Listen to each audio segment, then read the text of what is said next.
Assalomu alaykum aziz ustozlar, o'rganuvchilar. Demak, yangi bo'lim optika bo'limiga o'tdik. Demak, biz hozir bu bo'limda geometrik optika bo'limini o'tamiz. Endi demak, shu yerda yorug'likning shu yerda 4 ta qonun bilan tanishamiz. Yorug'likni to'g'ri chizik bo'yicha tarqalish qonuni, yorug'likni qaytish qonuni, yorug'likni sinish qonuni va yorug'likni mustaqillik qonuni degan tushunchalar bilan tanishamiz. Xo'p, birinchi o'zi optika bo'limiga kirdik. Mana bu geometrik optika, fizik optika ham bor, ya'ni yorug'lik energiyasi haqida o'rganamiz u yerda. Endi bu yerda asosiy yorug'lik nima? Hozir endi bu yorug'likni asosiy ikki xil tushunchasi bor edi. Isak Nyuton aytgan bu yorug'lik bu zarralar oqimi, Huygens yorug'lik bu elektromagnetik endi to'lqin deyilgan degan shu vaqtda. Hop, endi biz hozir yorug'likni tarqatuvchisi bu nur deb nima qilamiz? Yorug'lik energiyasini o'zida olib yuruvchi nima? Nur. Hozir endi biz geometrik optikada bilan tanishamiz. Demak, birinchi yorug'likni to'g'ri chizik bo'yicha tarqalish qonuni. Bu yorug'likni to'g'ri chizik bo'yicha tarqalish qonuni biz bilamiz. Yorug'lik bu hozirgi kunda bilamiz. Bu yorug'lik bu elektromagnetik to'lqin, ya'ni bu 3.8 tezlik bilan harakatlanuvchi 3.8 metr taqsim sekund tezlik bilan harakatlanuvchi elektromagnetik to'lqin yoki foton degan zarralar oqimi edi. Hop, yorug'likni to'g'ri chizik bo'yicha tarqalish qonuniga misol, masalan, odamning soyalari misol bo'lib biladi. Masalan, mana shu yerda quyosh bo'ladigan bo'lsa, quyosh mana bu yerda bir jism turadigan bo'lsa, mana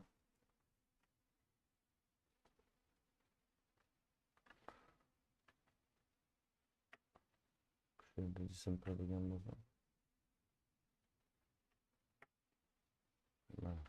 mana shu jismning soyasi qanaqa bo'ladi? Buning soyasi yorug'lik biz bilamiz to'g'ri chizik bo'yicha tarqaladi. Shuni hisobiga uning soyasi hosil bo'ladi. Mana shunday nur tushadi unga. Va uning soyasi mana shunday soya hosil bo'ladi. To'g'ri chizik bo'yicha tarqalishi. Hop, endi masalan yana nima soyasiga to'g'ri chizik bo'yicha tarqalishiga misol bu juda ham ko'p. Masalan, oy tutilishi, quyosh tutilishi ham shu oddiy shunga misol bo'ladi. Endi yorug'likni bildik. To'g'ri chizik bo'yicha tarqalish qonunini bildik. Endi yorug'lik biror sirtdan qaytadi. Yorug'likni qaytish qonuni. Qaranglar, mana yorug'lik mana shu biror bir sirtga tushdi. Bu sirtga tushganda ikki xil sochiladi. Yorug'lik biror sirtga tushganda ikki xil sochiladi. Masalan, qaranglar, mana shunday tushyapti. Tushdi. Mana bu shu tushgan joydan mana bunday sochilishi mumkin. Yoki ikkinchi shakli shunday tushdi. Mana bunday tushdi. Endi bunday sochilishi mumkin. Har tarafga sochilib ketadi-da, mana bunday. Mana bu esa mana bu yerda endi men shu yerda perpendikulyar o'tiraman. Mana bu perpendikulyar. Mana bu perpendikulyar. Ko'rib turganlaringizdek, bu yerda mana bu diffuzion sochilish deb aytiladi. Bu diffuzion sochilish bu. Mana bu esa mana to'liq bu diffuzion sochilish, bu to'liq mana sochilmaydi. Shunday tush burchagi qancha bo'lsa, mana bu endi qaranglar, bu yerda qanday bu nima qilinadi? Agar biz mana shu yerda yozishimiz mumkin. Mana bunga misol ko'zgu bo'ladi, ko'zgu bo'ladi. Biz bilamiz, ko'zgu orqasiga kumush qoplangan. Mana shu kumush qoplanganning qalinligi to'lqinligiga taxminan teng bo'ladigan yoki undan biroz qiymatga ortiq bo'ladigan bo'lsa yoki kam bo'ladigan bo'lsa, unda mana shunday bo'ladi. Lekin mana bu d lambdadan juda katta qilib yasaydigan bo'lsak, biz mana unda diffuzion sochilish vujudga keladi. Bu yerda mana bu aynaning orqasiga qoplanadigan nimaning nimasi. Hop, endi qaranglar, endi jismlarning tasvirini yasasak bo'ladi. Jismlarning tasviri. Hop, mana shu yerda biz endi ko'zguni shunday svet bilan belgilaylik. Qaranglar. Mana hop. Mana bu esa ko'zgu. Mana ko'zgu. Mana bu yerda endi qaranglar, shu yerda odam.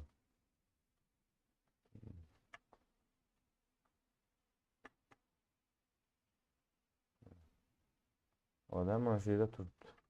Uning tasviri odamdan to'g'ri shunday masofada bu tarafda hosil bo'ldi. Agar mabodo odam bu tarafga v tezlik bilan yuradigan bo'lsa, tasvir ham shu tarafga v tezlik bilan yuradi. Lekin odamga nisbatan buning tezligi biz bilamiz bu ham v tezlik bilan yuradi, lekin odamga nisbatan odam tinch ko'radigan bo'lsak, bu bizda 2v tezlik bilan yurganday bo'ladi. Endi bu nimada ko'zguda tasvir yasash qanaqa bo'ladi? Masalan, tasvir yasab ko'ramiz hozir. Masalan, shu yerda nimalarni tasvirini yasab ko'raylik. Masalan, nimani? Давайте 5 ni. 5 raqamini tasvirini yasab ko'raylik. Mana.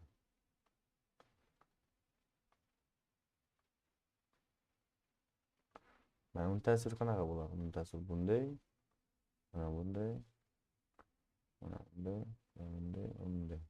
Ko'rdinglarmi? Masalan, yoki bunday hosil bo'lsa, mana uning tasviri mana bunday hosil bo'ladi. Ko'rib turganlaringizdek, masalan, yana masalan.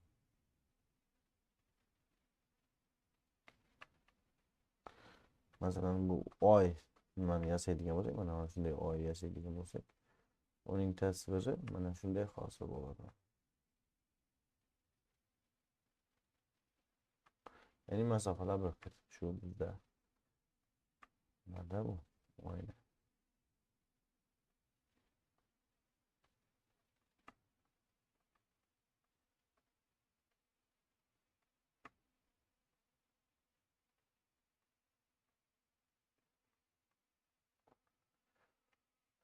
Hop. Endi qaranglar, mana shu yerda ikkita ko'zgini shunday joylashtirdik. Biror bir burchak ostida joylashtirdik ikkita ko'zgini.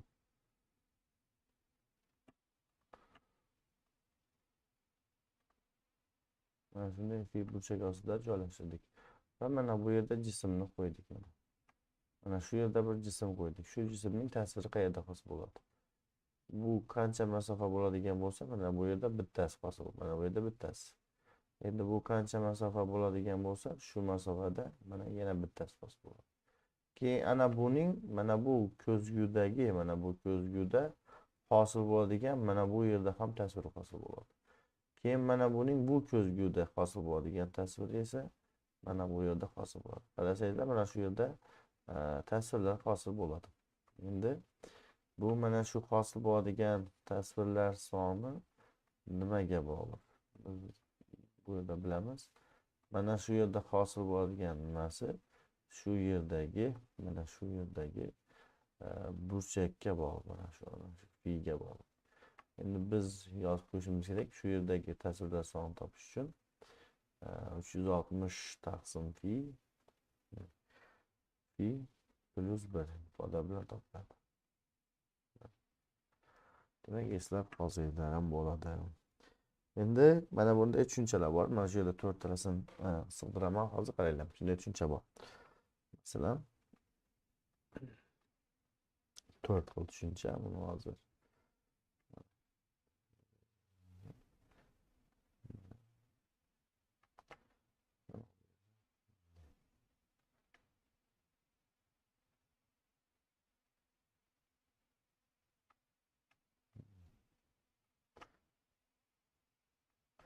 kompaniyada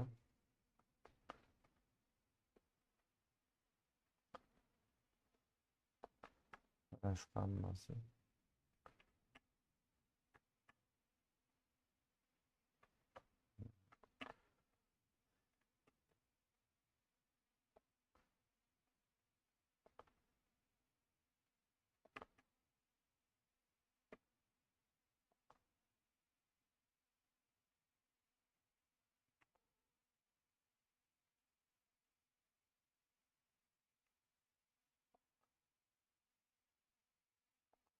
hop, qaranglar. Endi mana shu yerda odam turibdi.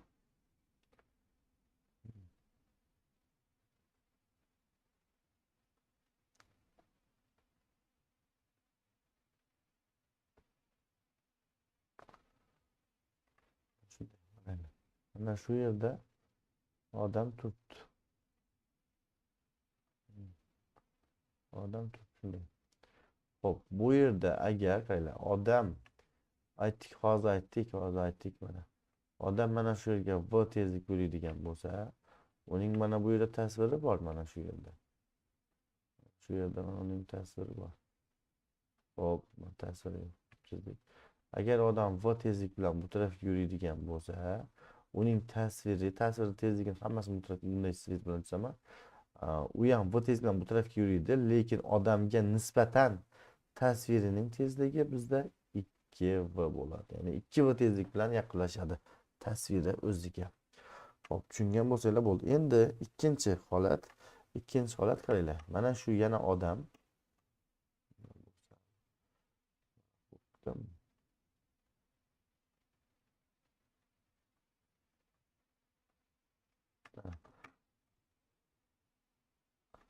Mana yana shu odam.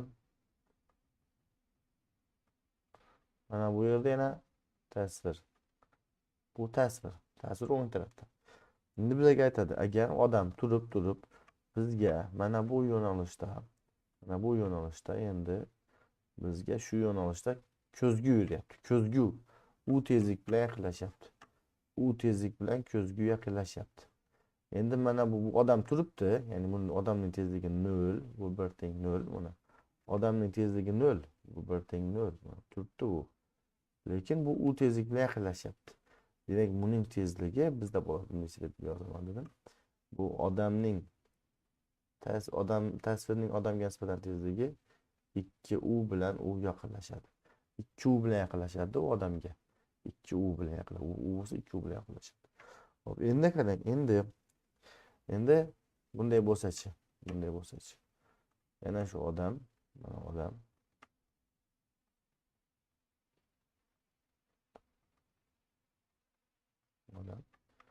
Bu yerda ham tasviri mana.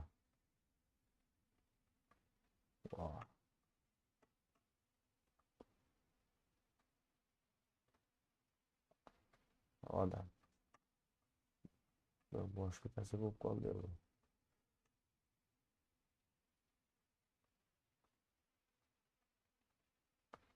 To'g'ri, sanaymiz. Endi qarang, agar odam mana v1 tezlik bilan ko'zgu tarafga kelyapti. Nima edi bu? Ko'zgu esa u tezlik bilan bu tarafga kelyapti. Endi bu tasvirning tezligi qanaqa bo'ladi? Tasvirning tezligi qarang, tasvir bu tarafga qaysi?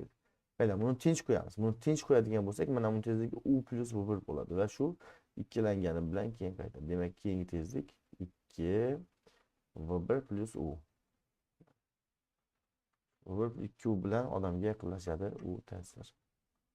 Shu tasvir 2u bilan yaqinlashadi.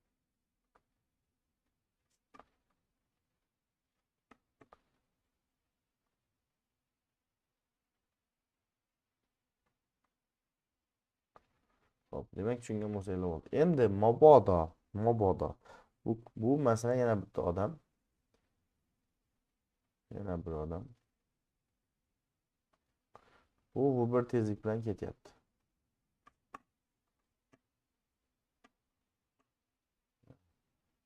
V1 tezlik bilan ketyapti. Mana bu nima ko'z oyna nima esa, oyna esa.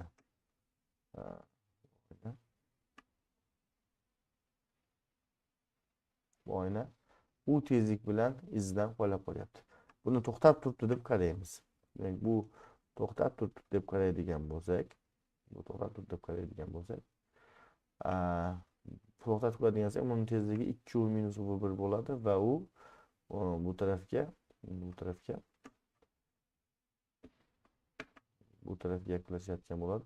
To'xtab turibdi desak, buni to'xtatib qo'yadigan bo'lsak, buning tezligi u minus v1 bo'ladi va 2u minus v1 tezlik bilan yaqinlashadi. Xo'p, demak, tushungan bo'lsanglar bo'ldi. Endi qaranglar, bu yerda nisbiy tezliklar, ya'ni bu yerda hozir soyasining odamga nisbatan tezligi ko'rildi, to'g'rimi? Endi qaranglar, shu yerda shunday bir tushuncha bor. Mana.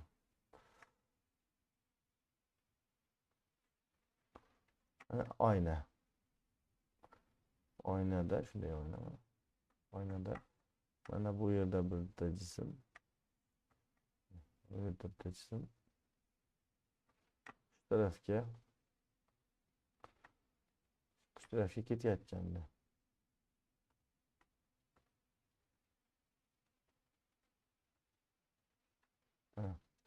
Endi biz bilamiz bu yerda mana bunday, bu qancha masofa bo'lsa, shuncha masofada mana bu yerda yana tasvir hosil bo'ladi.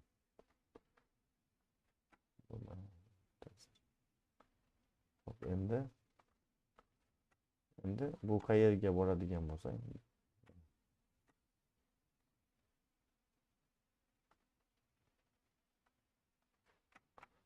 shu ifoda qayerga boradigan bo'lsa, bu ham shu yerga borishi kerak. To'g'rimi? Demak, uning tezligini yo'nalishi mana bu tarafga bo'ladi. Mana shu tarafga bo'ladi.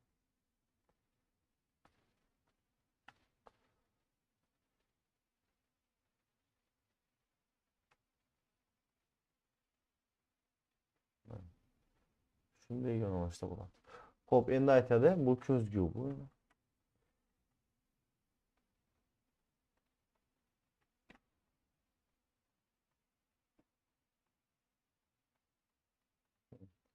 Demak, o'zi aytadi, mana uning tezligi v bo'lsa, buniki ham v.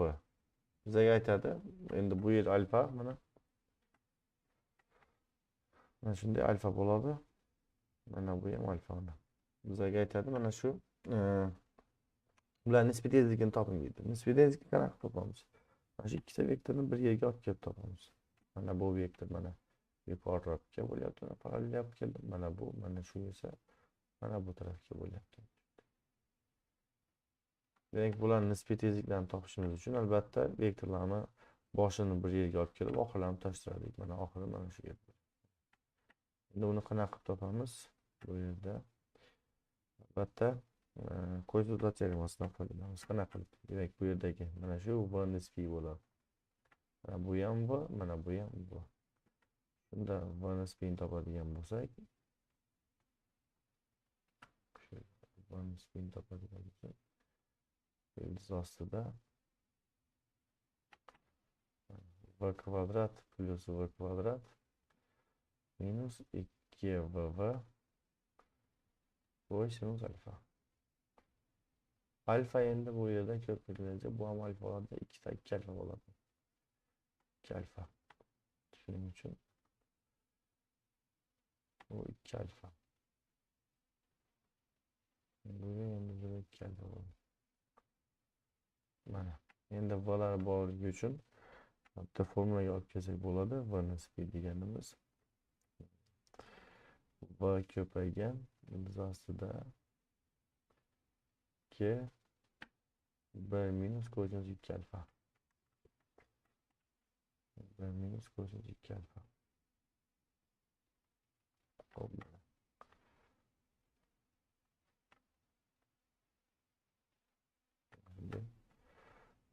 Bo'ladi.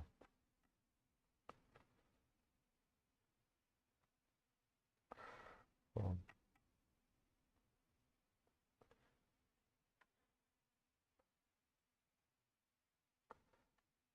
Endi mana bunday misollar ham bor. Mana masalan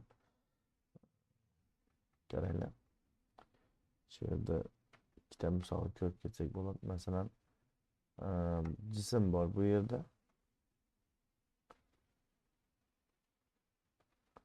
Mana jism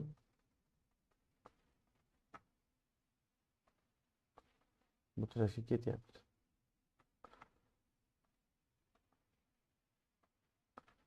Bu yerda ko'zgu bor.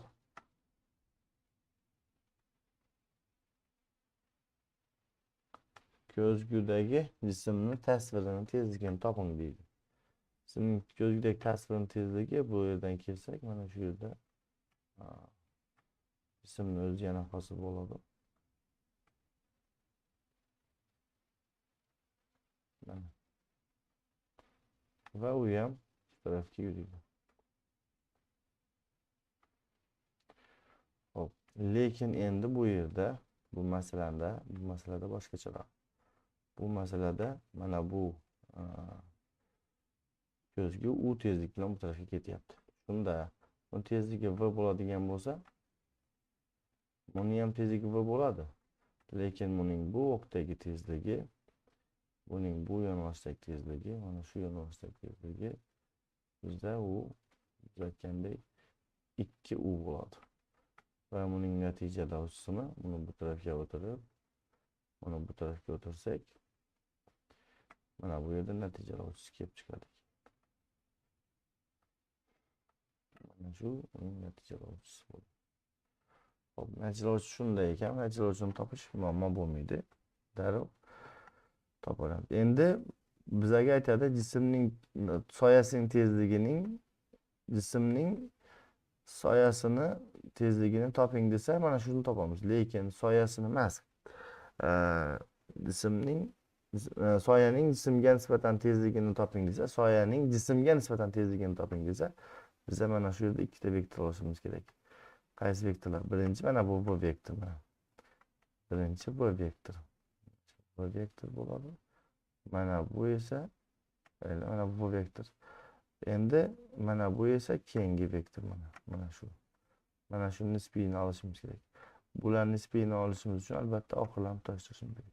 Oxirlarni tashirsak, mana bunday hosil bo'ladi. Demak, nisbiy tezlik mana shu yerga teng. U ham nimaga teng? U ham 2u ga teng, mana 2u. Lekin mana bu nisbiy tezlik topadigan bo'lsak, bu yerda nisbiy deganimiz albatta Pifagor teoremasidan foydalanamiz. Ya'ni v kvadrat plus 2u ning kvadrat.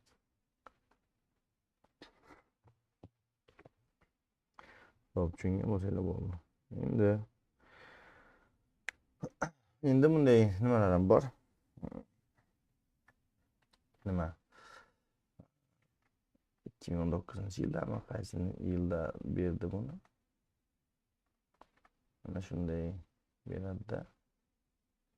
Shunday berdi. Bu endi bizda bu ko'zgu hisoblanadi. Mana shu ko'zgu gorizont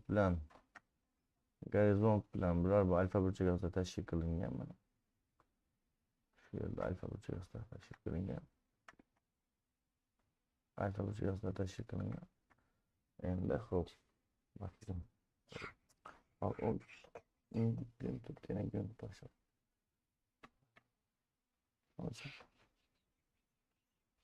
Yaxshi, az baraman. Endi mana shu yerda jism gorizontal, masalan, shunday yozing. Shunda jism gorizontal harakat qiladi. Mana shunday harakat qildi deydi.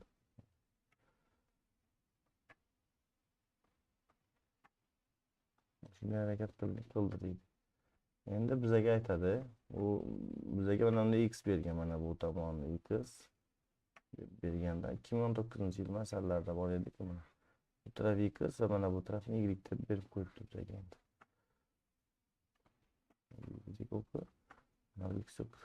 Soyaning y va x bo'lgan proyeksiyasini toping deydi. Buni soyasi qayerda bo'ladi? Buni soyasi dastlab mana bunday unga perpendikulyar o'tiramiz. Mana uni shu yerda hosil bo'ladi uning soyasi mana. Shu masofada. Mana bunday soya hosil bo'ladi. Soyasini bunday siyat bilan belgilasam mana bu soyasi buni. Endi bu masalan qayerga borsa, shunday borsa, bu mana bu yerga boradimi? Albatta bu ham shu yerga borishi kerak. Endi qarasak, buning tezligini vektorni yo'nalishi tezligi vektoridan olishib mana bu tarafga bo'ladi. Shu tarafga bo'ladi. Endi qarang, mana bizga mana shu yer alfa deb bergan bo'lsa, shu yerni alfa, demak alfalarni belgilab chiqaman qaranglar. Demak, mana bu yer ham alfa bo'ladi. Alfa. To'g'rimi? Endi bu yer ham alfa bo'ladi. Endi ko'rib turganlaringizdek, bu yer ham alfa, mana 90 gradus. Bu yer 90 alfa bo'ladi. Endi buni hozir buni o'ziga x o'qib, y o'qib kiritadigan bo'lsak, mana bu tarafga x bo'ladi endi bunga, bu tarafga y. To'g'rimi? Endi shunda hozir ko'rganimizdek hozir endi bu yerda tezligini burchagini topishimiz kerakda bo'ladi burchak.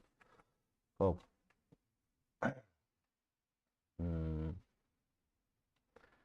Mana bunday hozir bu yerni endi bu yer alfa bo'ldi. Mana bu yer ham alfa. Endi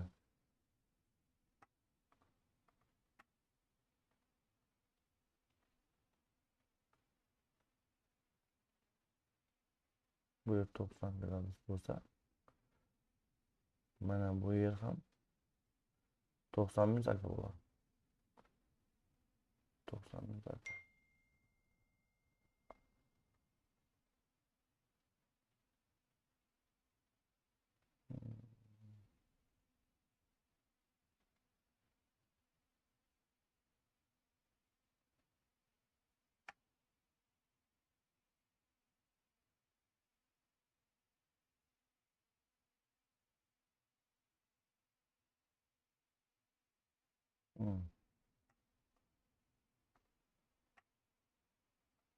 Ötürüp 90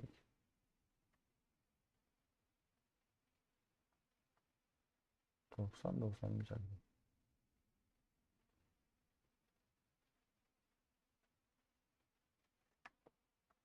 Xo'p, endi qara. Mana bu yer alfa bo'lsa, yana 90 bo'ladigan bo'lsa, mana bu yer 90 minus alfa. 90 minus alfadan alfani olsak, mana bu yer kelib chiqadi. 90 minus 2 alfa chiqadi. 90 minus 2 alfa. Mana shu yerimiz 90 minus 2 alfa chiqadi. Xo'p, mana 90 minus 2 alfa chiqdi bu yer. Shunda mana bu yer 90 bo'lsa, albatta mana bu yerimiz bizda bo'lar ekan. Mana shu yerimiz 2 alfa bo'lar ekan. 2 alfa. Xo'p, tushungan bo'lsanglar bo'ldi. Demak, endi bu v ning mana shu yer 2 alfa bo'lar ekan. Shunda vx deganimiz v kosinus 2 alfa. 2 alfa. Vy deganimiz esa v ko'paygan sinus 2 alfa bo'lar ekan. Xo'p. Tushungan bo'lsanglar. Endi demak, yana bu yerda masala ko'p. Ko'raveramiz. Xo'p, endi qaranglar. Endi shu yerda bir nima bor. Endi keyingi asosiy nimaga keldik? Demak, yorug'lik nurining sinishi. Yorug'lik bir muhitdan ikkinchi muhitga o'tganda, albatta u bir muhitdan ikkinchi muhitga o'tganda sinadi. Mana shu sinishni hozir ko'rib chiqamiz. Mana yorug'lik bo'lsin, mana o'rta bo'lgan bo'lsa. Mana shu yerda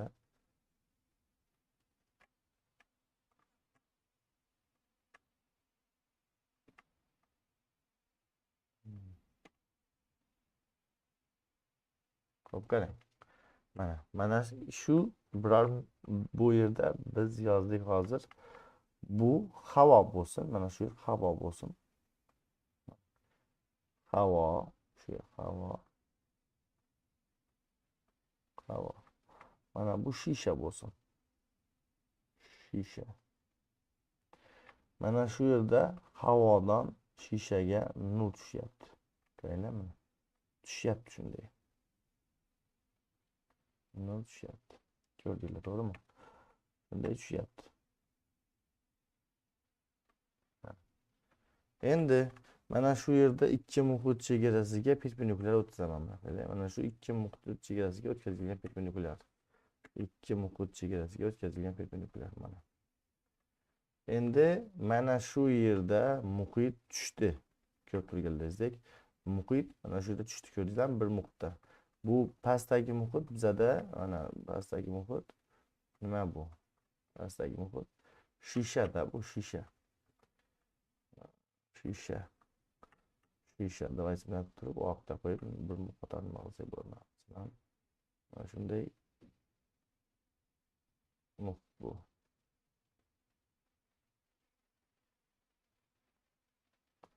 Mana shunday muhit.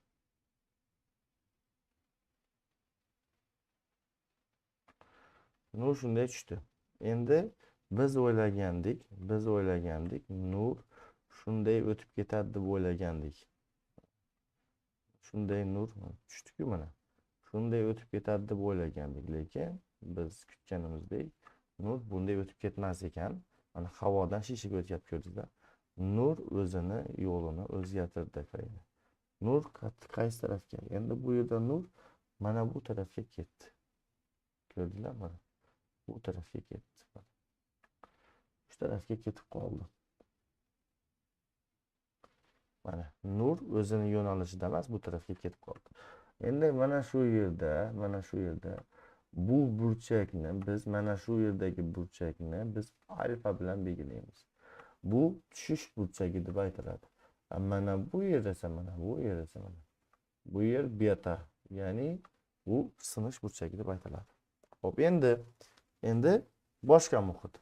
Endi nimaga? Boshqacha muhitda havodan shishaga o'tdi, ya'ni endi boshqacha muhitda yana mana shu yerga mana ikki muhit chegarasini o'tkazaylik. Mana ikki muhit chegarasi mana shu yer bo'ladigan bo'lsa, mana shu yerga yana yorug'lik nuri tushdi. Yorug'lik nuri tushdi yana. Tushdi. Xo'p, endi biz yana o'ylagandik, shunday o'tib ketadi bu deb o'ylagandik. Shunday o'tib ketadi deb o'ylagandik. Lekin yorug'lik endi bu bir boshqa muhitdan mana bu tarafga olib ketdi. Mana shunday ketib qoldi. Ko'rdinglarmi? Nimaga unday ketib qoldi? Nimaga unaqa ketib qoldi? Endi bizda bu yer tushish burchagi mana bu yer edi, mana tushish burchagi edi-ku mana. Endi sinish burchagi ko'rib turganlaringizdek, sinish burchagi bizda mana bu yer bo'lyapti. Ya'ni burchak ko'rib turganlaringizdek nur sindi, mana shu yer sinish burchagi deb aytiladi va ko'rib turganlaringizdek beta mana. Mana bu yerda beta ko'rib turganlaringizdek kichik alfadan kichik. Bu yerda esa alfadan, mana shu yer alfa desak, bu yerda alfadan, bu alfa. Demak, bu yerda nima bo'ldi? Bu yerda nima? Bu yerda qaranglar, bu yerda bunday yozsam bo'ladi.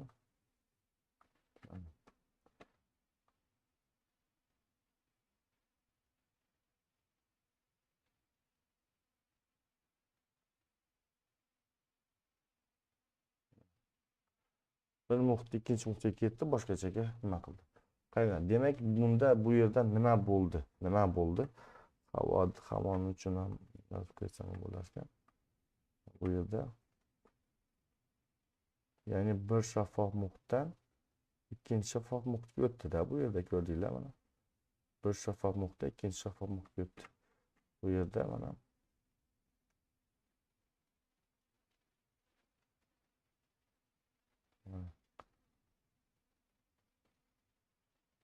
Xo'p, shunda bu yerda bir boshqa bir nimalar bor. Demak, tushish burchagi sinish burchagini ko'rdinglar. Endi mana shu yerda biz nima deya olamiz bu yerda qaranglar. Demak, buning asosiy sabab tushish burchagida nima aytiladi? Boshidan kelib kelaylik. Mana tushish burchagida nimaga aytiladi? Tushish burchagi.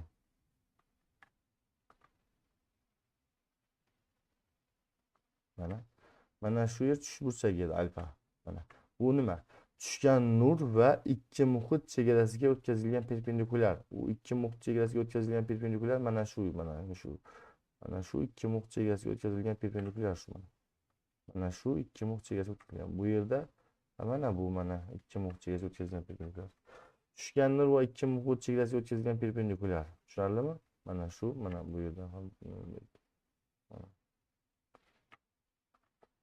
tushgan nurni hozir ko'rsatdim mana shu tushgan nur, mana tushgan nur. Ko'rdingizmi? Mana bu mana qaytgan nur. Bu yerda nur mana bunday tushyapti va nur bu yerda endi bunday qaytib ketyapti. Xo'p. Demak, tushgan nur va ikki muhit chegarasiga o'tkazilgan perpendikulyar bu tushish burchagi, mana bu yer esa singan nur va ikki muhit chegarasiga o'tkazilgan perpendikulyar bu singan burchak. Endi bu yerda yana bir narsani aytib ketishimiz kerak. Bu yerda tushgan nur bir qismi qaytadi albatta. Bir qismi qaytadi. Ya'ni bu yerda mana bu burchagimiz, bizda mana shu burchagimiz, Bu yerda gamma deb yoziladi. Bu qaytish burchagi. Bu yerda ham shunaqa. Ya'ni tushgan nur albatta bir qismi mana bu yerda qaytadi. Bir qismi qaytadi shunday. Mana bu yer bizda qaytish burchagi deb ham aytiladi. Mana shu yerimiz bizda qaytish burchagi gamma, qaytish burchagi beta. Xo'p, demak tushungan bo'lsanglar bo'ldi. Mana shu yerda endi bu yerda nimaga unaqa bo'ldi? Hozir ko'rib chiqamiz. Demak, bu yerda nur o'zini yo'nalishini o'zgartirdi va nur sindi. Demak, bu yerda mana ikki mux chegarasi taraf sindi, bu yerda ikki mux chegarasidan uzoqlashib sindi. Ya'ni bu yerda yoza olamiz. Mana hozir mana bundoq qilib o'rtada ikkiga bo'laman va tushuntiraman nima bo'ldi. Demak, bu yerda asosiy o'rganadigan narsamiz qaranglar, n degan tushuncha. Mana bu muqdagi sindirish ko'rsatkichi n1, mana bu muqning sindirish ko'rsatkichi n2.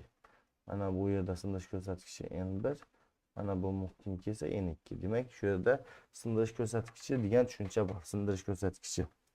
Xo'p, sindirish ko'rsatkichi nima u? Endi qaranglar, bu yerda hozir bu yerda mana shuni yozadigan narsamga qaranglar, e'tibor beringlar. Mana bu yerda alfa degan tushunchamiz, bu yerda alfa katta betadan. Ko'rdinglarmi? Alfa betadan katta. Mana bu yerda esa alfa kichik betadan. Mana ko'rdinglar. Ya'ni bu yerda beta katta, bu yerda beta kichik. Mana bu nimaga unaqa bo'ldi? Hozir ko'rib chiqamiz. Qaranglar. Demak, sindirish ko'rsatkichi mana shu burchak, ya'ni ikki mux chegarasiga o'tkazilgan perpendikulyar bilan burchak, mana shu burchak n bilan ikkalasi qarama-qarshi narsalar. Ya'ni qaranglar, demak, nima demoqchimiz? Ya'ni birinchi muhitda albatta qaranglar, bu yerda qanday nima bo'ladi? Albatta, agar sindirish ko'rsatkichi kichik muhitdan katta muhitga o'tsa, bu albatta kichrayadi. Shuning uchun biz bemalol yozib olamiz. Bu yerda kichraydimi? Demak, kichik muhitdan qaytib o'tgan u. Shuning uchun, ya'ni bu kichik muhit degani optik sindirish ko'rsatkichi, ya'ni optik zichligi yoki sindirish ko'rsatkichi kichik bo'lgan n1 mana. n1 kichik bo'lganda, shuning uchun mana tushundinglarmi? Mana n1 kichik, shuning uchun beta kichik bo'ladi-da, mana. Kichikdan kattaga o'tsa kichrayadi-da u. Tushunarlimi? Endi tushungan bo'lsanglar bo'ldi. Aniq tushungan bo'lsanglar. Endi bu yerda n nima? Hozir n ni bu tarafga yozib turaman, qaranglar. N degan tushuncha o'zi nima? N bu biz bilamiz yorug'lik elektromagnetik to'lqin bo'lgani uchun bu yerda n degan tushunchamiz optik zichligi yoki sindirish ko'rsatkichi deb aytiladi. U nimaga teng? Bu shu muhitning dielektrik singdiruvchanligi va magnetik singdiruvchanligi ikkalasini ko'paytirib ildiz ostidan chiqarilganligiga teng. Mana shunga teng u. Bizda epsilon ko'paygan mu ga teng. Endi biz bilamiz yorug'lik tezligi s ga teng edi. Endi u agar muhitga o'tadigan bo'lsa, mana shu yorug'likning tezligi ham mana shu n marta kamayadi. Yoki biz bilamiz, bizning ko'zimizga ko'rinadigan nurlar lambda mana 360 nanometrdan katta va 760 nanometrdan kichik to'lqin uzunliklarini biz ko'zimiz bilan ko'ramiz, to'g'rimi? Mana shu to'lqin uzunligi vakuumda bir lambda bo'ladigan bo'lsa, muhitga o'tganida mana shu vakuumdagidan mana n marta kamayadi. Lekin yorug'likning chastotasi o'zgarmaydi. Chastota bu rang bilan bog'liq, shuning uchun o'zgarmaydi. Demak, ko'rib turibsizlar, bir muhitdan ikkinchi muhitga o'tganda tezlik n marta kamaydi, to'lqin uzunlik ham n marta kamaydi, chastota o'zgarmaydi. Demak, tushungan bo'lsanglar, demak mana qaranglar. Mana shu yerda demak sindirish ko'rsatkichi katta bo'ldimi? Demak, uning ikki mux chegarasiga o'tkazilgan perpendikulyar bilan hosil qilgan burchagi albatta kichik hisoblanadi. Demak, hozir nima deb yozaman? Nima deb yozaman bu yerda? Demak, bu yerda qaranglar, endi n2 katta ekan bu tarafda. Endi men shu yerdagi yozib qo'yaman, qaranglar, bu yerda yozaman. Mana bu nimadagi tezligini v1 desam, mana bu yerdagi tezligini esa v2 deb belgilayman. v2. Ko'rindimi? Va endi mana bu yerdagi bu muhitdagi to'lqinlik lambda 1 desam, mana bu muhitdagi to'lqinlikni lambda 2 deb belgilayman. Bular orasida bog'lanish qanaqa? Demak, qaranglar. Demak, n katta muhitda albatta tezlik ham lambda ham kichik bo'ladi. Shuning uchun mana lambda 1, mana bu yerda lambda 2 desak, n kattami? Demak, u nima kichik bo'ladi mana. Yoki tezlikni ko'radigan bo'lsak, mana v1, v2 degan bo'lsak, albatta n kattami? Albatta u yerda tezlik kichik hisoblanadi. Demak, tushungan bo'lsanglar bo'ldi uni. Tezlik kichik hisoblanadi. Mana shu enga teskari proporsional. Endi bu yerda nima demoqchimiz? Yoki bu tarafga qarasak mana. Bu yerda nima? Mayli, kichik muhitdan katta muhitga o'tsa, bu yerda kichrayardi. Endi katta, sinov cho'zilishi katta muhitdan kichikka o'tgandan uchun bu yerda beta nimaga kattayapti, bilasizlarmi? Beta bu yerda n kichikligini bildiradi. Ya'ni nima demoqchimiz? Mana birinchi muhitdagini n1, ikkinchi muhitdagini n2 deydigan bo'lsak, n2 kichikda. Bu yerda shuning uchun burchak kattayib ketadi-da. Burchak bilan endi ikkisi qarama-qarshi narsalarda bu yerda. Endi ko'p bilgandek, mana bu lambda 1 desak, bu muhitdagi to'lqinlilikni lambda 1 desak, bu muhitdagi to'lqinlik lambda 2 desak, albatta bu yerda n kichik bo'lgani uchun shu tarafda lambda kattaroq bo'ladi. Yoki tezlikka qaraydigan bo'lsak, mana bu 1 bu 2. Bu yerda n kichik bo'lgani uchun shu tarafda tezlik kattaroq bo'ladi. Tushunarlimi? Mana alfa bilan beta. Endi yana nima demoqchimiz? Mana bu yerda alfa n, alfa ko'paygan n konstanta desak bo'ladi. Bu nima degani bu? Bu degani mana burchakka qaraydigan bo'lsak, burchak proporsional 1 taqsim n ga. Bu degani n kattami, demak alfa kichik bo'ladi yana burchak. Tushunarlimi? Yoki endi nima ham, mana shu hammasi masalan bu yerda yozishimiz mumkin. To'lqin uzunlik ham n ga teskari proporsional. Ya'ni nima demoqchimiz bu yerda? Lambda deydigan bo'lsak, xo'p, mana buni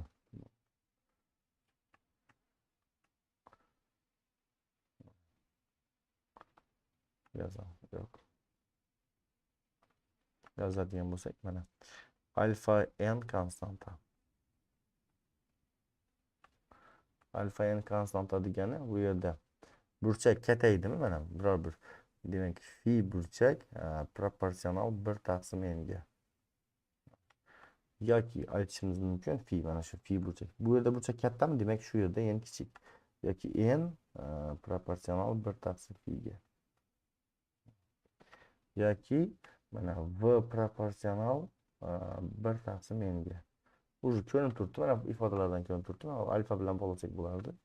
Mana v alfaga to'g'ri proporsional. Yoki lambda ham alfa demak fi deb yozaymi mana shu burchakni. Shu muhitdagi burchagidami? Mana v fi ga to'g'ri proporsional. Yoki lambda ham fi ga to'g'ri proporsional. Ya'ni fi katta bo'lsa, lambda ham katta bo'ladi. Demak, mana shu ikki muhitdan ham alfa va beta. Beta kattaroq bo'lgani uchun albatta u yerda n kichik. Ya'ni bu yerda lambda ham v ham kattaroq bo'ladi. Xo'p. Endi shu yerda yana bir ifoda kiritamiz. Endi aslida mana tezlik qayerdan kelib chiqqan? Tezlik. Biz tezlikni yorug'lik tezlik qayerdan kelib chiqqan? Aslida yorug'lik tezligi mana bu ifodadan kelib chiqqan. 1 taqsim chiqadi-da bundan. Epsilon 0 mu 0 mana. Mana shuni hisob-kitob qilsak, epsilon o'rniga 885, mu o'rniga 4.7 qo'yadigan bo'lsak, javob chiqadi. Shunda muhitdagi tezligi 1 taqsim nmidi? Endi qayladi, demak muhitdagi tezlik qanaqa bo'ladi? Iz ostida epsilon 0 epsilon mu 0 mu.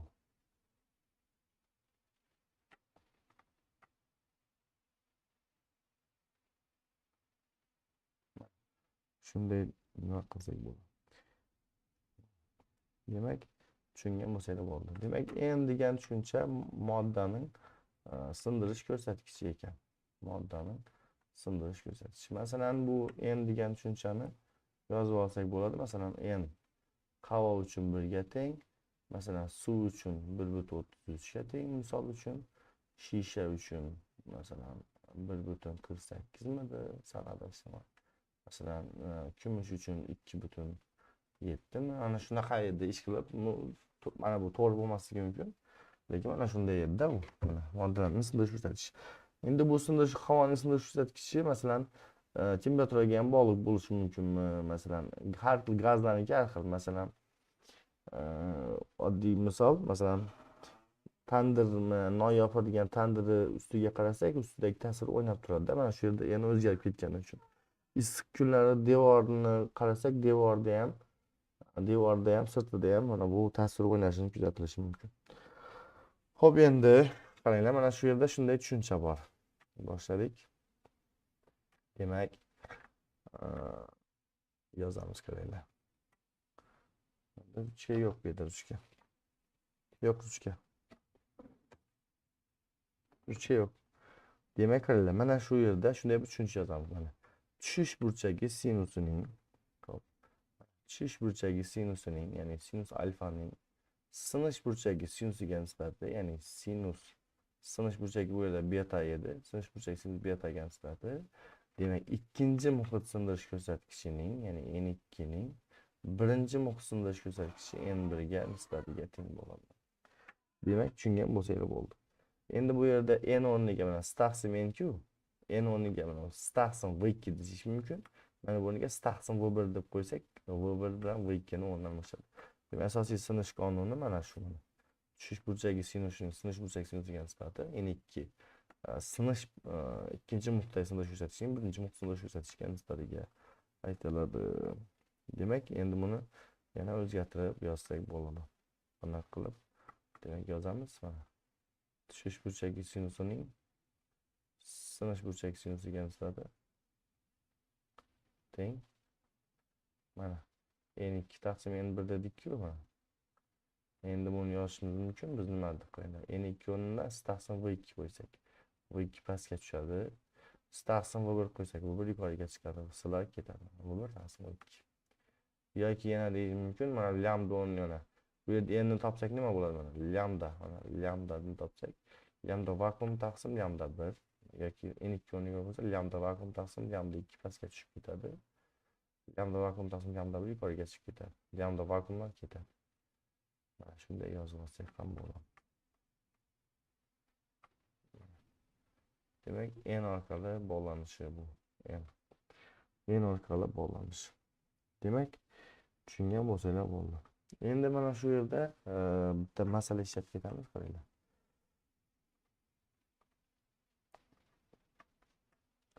Bitta masala ishlab ketamiz.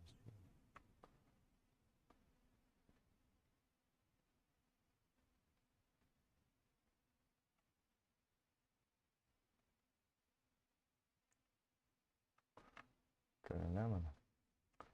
Mana shu yerga yorug'lik nuri tushdi. Mana tushdi.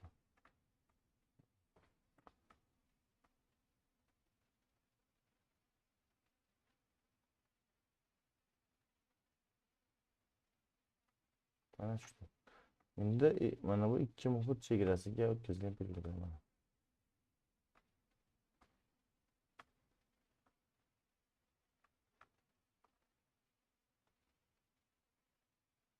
Mana.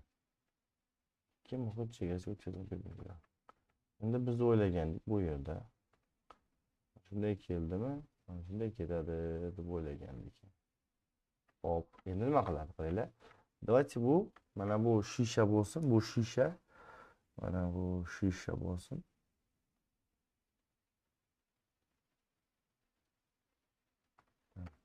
Mana shisha bo'lsin.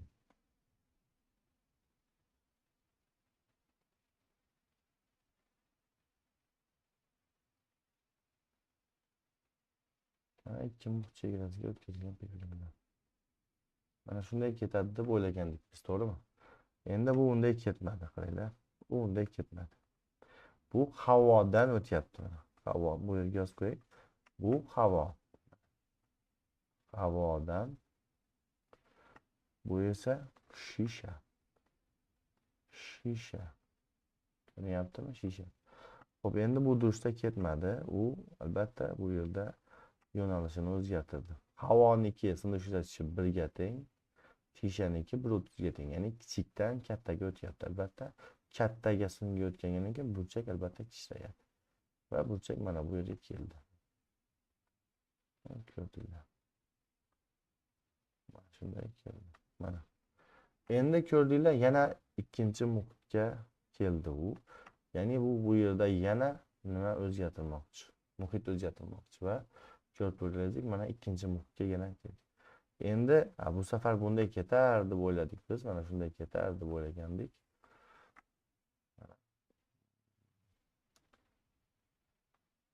Shundan bunday bo'lgan bo'lsa, mana shunda endi hech bo'lmasa bunday ketar deb o'ylagandik. Lekin bu bunday ham ketmadi. Albatta endi shishadan havoga o'tyapti-da bu yerda. Havoniki eng kichik, bilasizlar. Albatta eng kichik bo'lgani uchun burchak ortadi va burchak mana bunday bo'lib qoldi.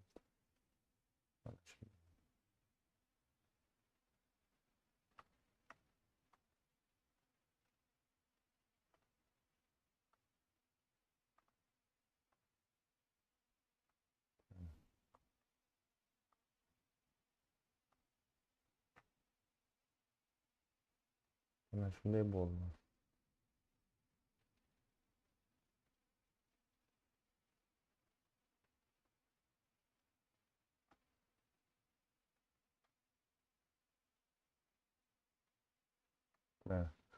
Mana shunday ketdi. Endi ko'pirgizlik nur nima qildi? Bu yerdan nur siljidi. Nur siljidi bu yerda. Nur siljidi, ko'rdinglar? Nur siljidi. Mana shu yerda shunday masofaga nur siljidi mana. Mana shunday masofaga siljidi nur. Mana shu masofani so'raydi bizga. Nur qanchaga siljib ketadi deydi-da uni. Nur bu tarafga ketadi-da endi. Xo'p, mana shu masofani so'raydi. Endi biz bu yerda qanaqa bo'lsa masalani ishlaymiz, qaranglar. Birinchi bizga nima beriladi? Bizga beriladigan nima? Bu mana shu yerdagi burchak mana. Alfa berildimi? Va mana bu usulda shu n2 berildi mana n. Bu uchun havo 1. N shisha deb yozaman. Shu n shu. Endi mana bu yer bizda nima bo'ladi? Mana bu yer bizda beta burchak, ya'ni sinish burchak bo'ladi. Xo'p, bu yer beta bo'ladigan bo'lsa, mana bu yer ham beta bo'ladi. Mana shu yer ham beta. Mana bu yer ham beta. Endi bu yer beta bo'ladigan bo'lsa, mana bu yerimiz istaylik istamaylik, mana bu yerimiz alfa bo'ladi. Xo'p, endi qarang, mana shu masofani bu yerga ko'chiraman endi. Qaranglar. Mana shu masofani shu yerga ko'chiraman. Mana shu masofa shu. Ko'pirsa, mana shu masofa shu. Xo'p, endi qaranglar, mana buni bu yerga sal bunday ko'chirib qo'ysam. Xo'p. Endi qaranglar, mana shu masofani topmoqchiman. Xo'p, qaranglar, mana bu yerni O deb belgilasam, bu tochkani A nuqta deb belgilayman. Mana bu nuqtani esa qaranglar, mana shu nuqtani men B bilan belgilayman. Endi qaranglar, mana shu yerda bizga A bir masofa kerak. Mana bu nimaning qalinligini esa shishaning qalinligini D desak bo'ladi. Darrov yozadigan ishimiz birinchi tushish burchagi sinusining sinish burchagi sinusiga nisbati teng ikkinchi muhit n shisha taqsim 1 va uni nima desak bo'ladi? N desak bo'ladi. Darrov sinus betani topamiz. Sinus beta deganimiz shunda nimaga teng bo'ladi? Sinus alfa taqsim n. Beta chiqdi endi. Xo'p, endi qaranglar, biz mana AB ni qaranglar. Mana bu yer общий, mana shu yer alfa bo'ladi. Qaranglar. Mana shu yerdan shu yergacha mana shu yerimiz bizda alfa bo'ladi. Mana shu yerimiz alfa bo'ladi. Mana shu yerimiz alfa. Nimaga bu yerimiz alfa bo'ladi? Mana bu vertikal burchaklar. Endi qaranglar, mana shu yerda AB ning, mana OA ning D ga nisbati. Shu yerda yozaman, qaranglar. Shu yerda yozaman. Nima deb yozaman bu yerda? OB ning D ga nisbati. Mana OB ning D ga nisbati tangens alfaga teng. OA ning D ga nisbati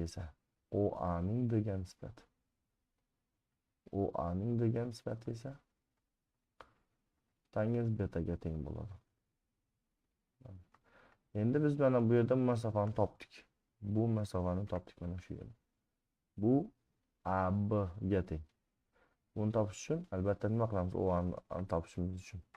Mana AB ni topishimiz uchun nima qilamiz? Biz OB dan ayiramiz OA ni. OB ni topsak, OB degan tangens alfa, tangens. Endi AB ni topganimizdan keyin mana bu x masofaga u qanday bog'liq? Ko'pirgizlik mana bu yer 90 gradus. Bu yerimiz alfa bo'lsa, mana bu yer 95 alfa bo'ladi. Mana bu yer ham alfa bo'ladi. Mana shu yer alfa bo'ladi. Endi x ning OB ga nisbati esa qaranglar. X ning OB ga nisbati. X ning AB ga nisbati. Bizda kosinus alfaga teng bo'ladi. Shunda endi to'g'ri mana shu yerda x ni oladigan bo'lsak, x teng bo'ladi. X teng bo'ladi. Mana qaranglar. AB ko'paygan kosinus alfa. AB esa OB deganimiz D tangens alfa. Yozamiz qaranglar. D mana tangens alfa minus tangens beta desak, bu D tangens alfa minus D tangens beta ni beradi. Va u bizda AB ga teng bo'ladi. Endi AB ni kosinusga ko'paytirsak x kelib chiqadi. Shuning uchun ko'paytiramiz kosinus alfa. Xo'p, mana bu yerda bizni siljish. Demak, tushungan bo'lsanglar bo'ldi. Yana shunga o'xshash bir ikki misollar nima qilib ketamiz. Hozir yana misol uchun qaranglar. Shunday misollar masalan bor.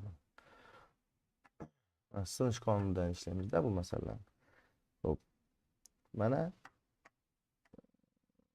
bu yerda yer osti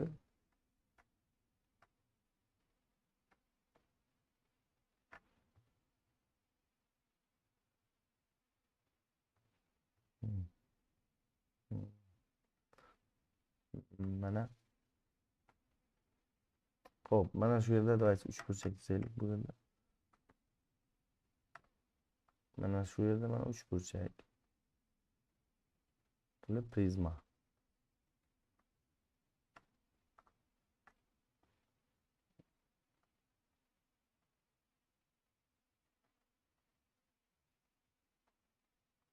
Xo'p, mana uchburchakli prizma. Xo'p, mana uchburchakli shisha prizma bu nimadan tuzilgan? Shishadan.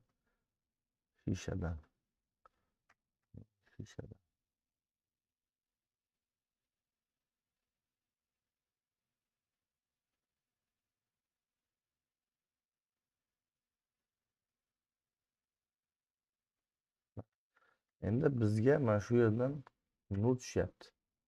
Qarang mana, chegarasi mana shu yerdan nur tushyapti. Endi nur tushyapti. U ikki muhit chegarasiga o'tyapti nur, ko'rdingizlarmi? Ikki muhit chegarasiga nur o'tyapti. Bu yerda endi biz albatta bu yerda ikki muhit chegarasiga o'tkazgan perpendikullarni o'tirdik mana. O'tirdik.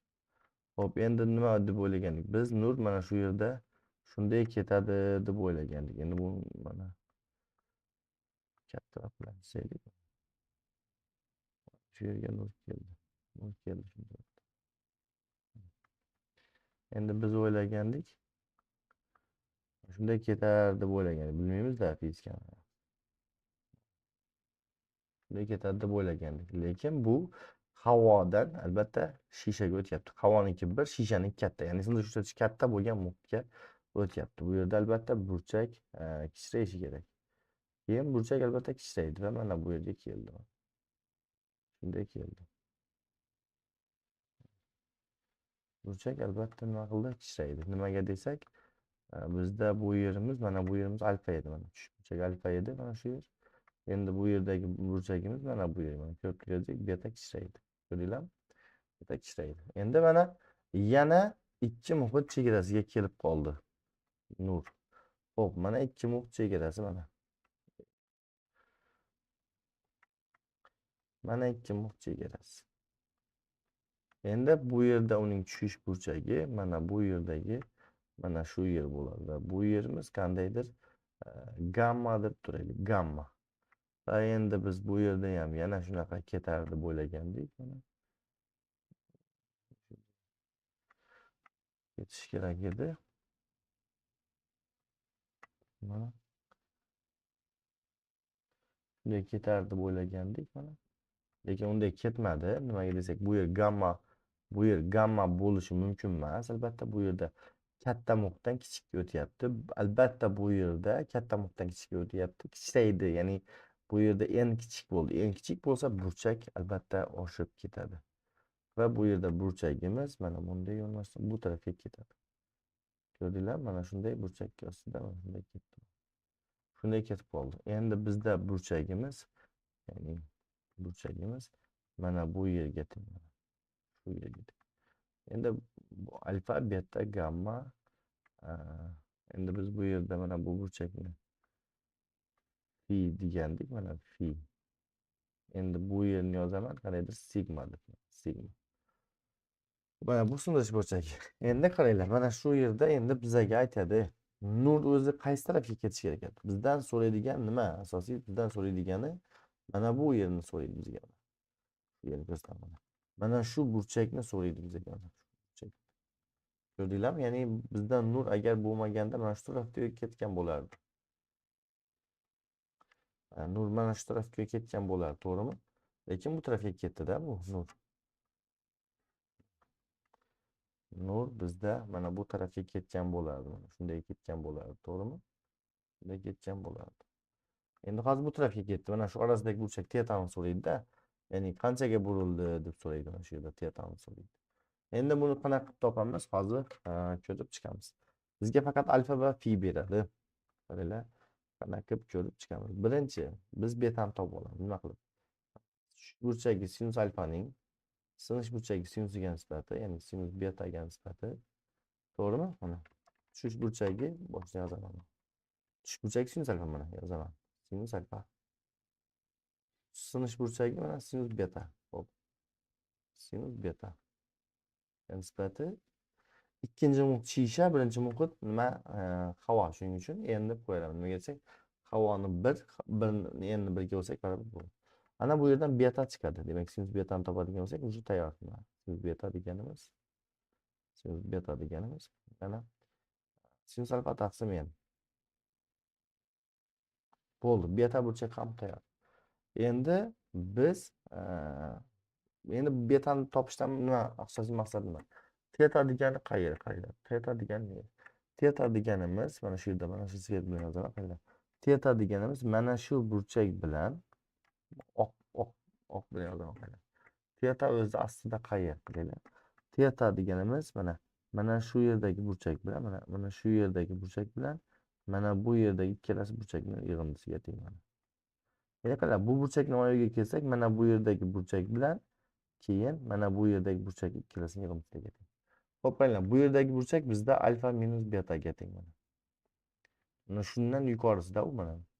Endi bundan pasti esa sigma minus gammaga teng. Shuning uchun yozib olamiz bu yerda. Tetani topmoqchi bo'lsak, biz alfa minus betaga qo'shishimiz kerak.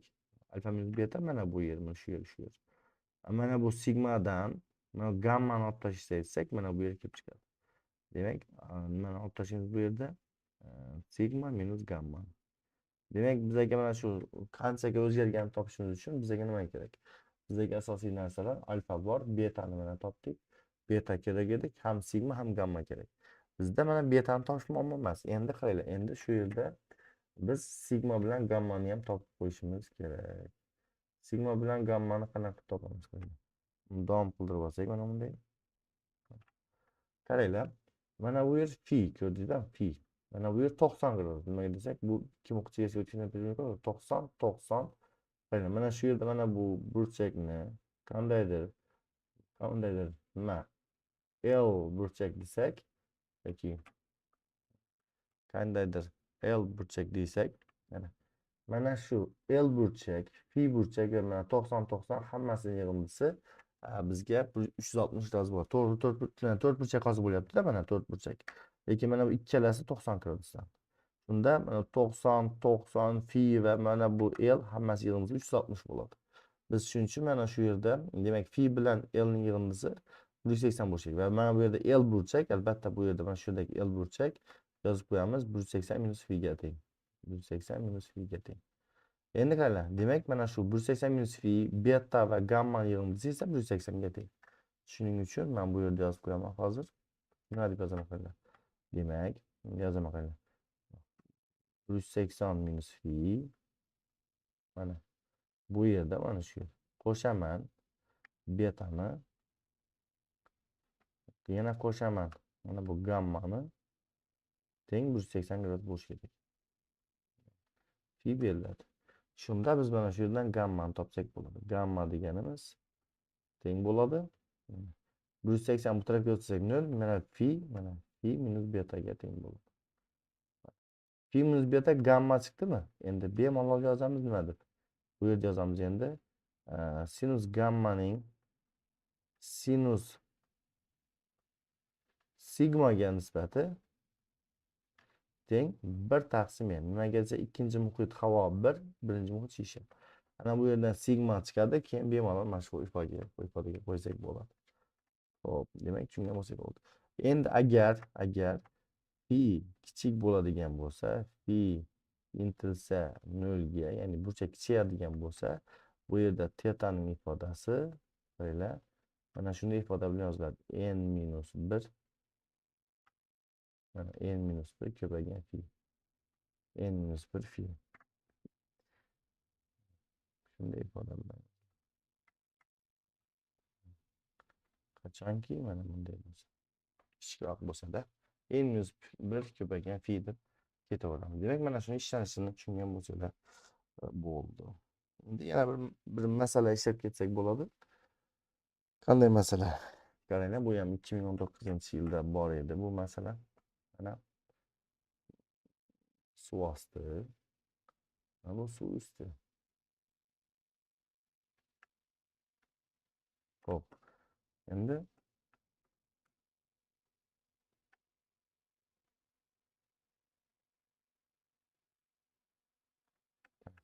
mana bu yerda endi bizda quyosh mana. Quyosh mana shu yerda turibdi. Ko'rdinglar? Va bu yerda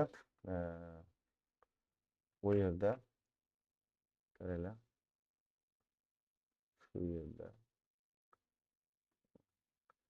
shu yerda nimaga qoziq qoqilgan.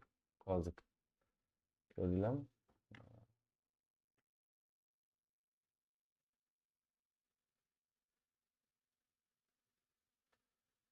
Shunday qoziq qoqilganda bu yerda. Endi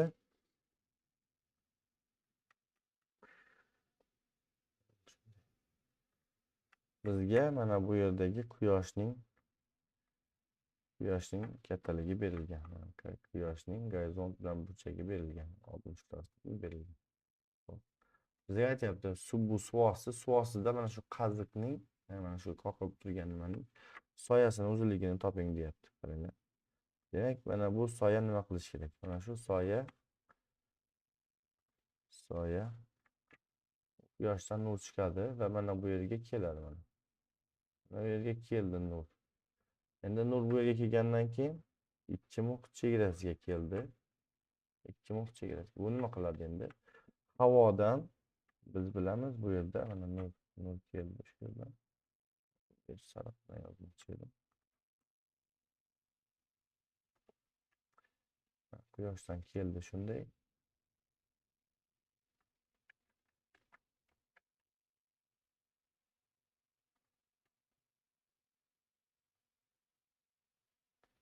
Yerdan normal. Şöyle keldi, to'g'rimi? Mana. Endi biz bilamiz bu yerda nur shunday tushyapti. Shunday nur tushyapti. Xo'p. Endi tushish burchagi bizda mana bu yer bo'lyapti. Alfa tushish burchagi edi. Xo'p. Endi nur bunday bo'lmaydi, nur bunday o'tirishda ketmaydi va nur mana bu yo'nalishda og'adi. To'g'rimi? Nimaga? Bunday. Mana bunday og'adi. Nimaga bunday og'adi?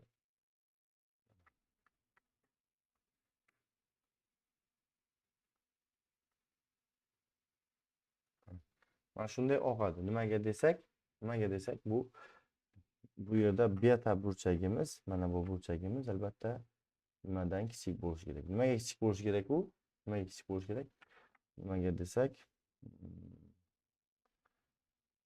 u havodan o'tyapti. Havodan.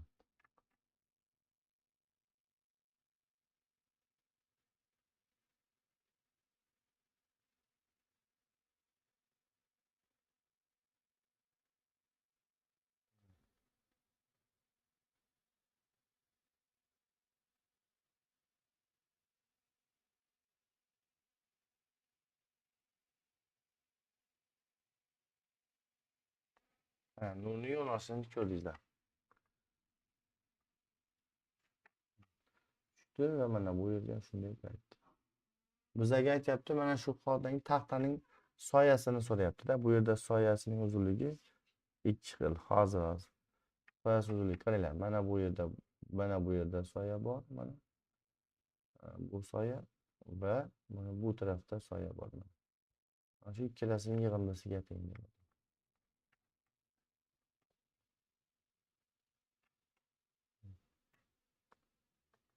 Yozaman. Mana bu taraf shudan shu yergacha soyasida buni.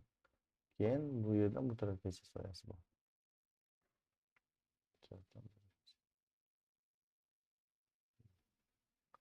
Mana shu ikkala soyasining yig'indisini topishimiz kerak bo'ladi. Mana bu 2 muq chegarasiga o'tkazgan perpendikullarni yangidan chizib olaman. Hop, endi qaranglar. Bizga nima beradi? Bizga nima beradi? Bizda bor narsalar nima? Bizda bor narsalar mana bu tomon A beriladi. Bu tomon A beriladi, mana bu tomon B berildi va mana bu yerdagi burchak alfa, ya'ni quyoshning nimasi balandligi berilganda. Shunda bu yer alfa bo'lsa, bu yerni beta deb beradi, mana bu yerni qandaydir masalan 60 deb beradi. Mana shuni burchak 60 qilamiz. Bu yerda 60 bo'ladigan bo'lsa, mana bu yer ham 60 bo'ladi-da, mana 60. Va bizning burchagimiz mana bu alfa burchagimiz. Bu yerda bizning burchagimiz bu alfa 30 bo'ladi. Endi mana bu yer beta. Xo'p, endi qarang, mana shu yerda biz A tomon bormi? A tomon. Biz mana shu yerni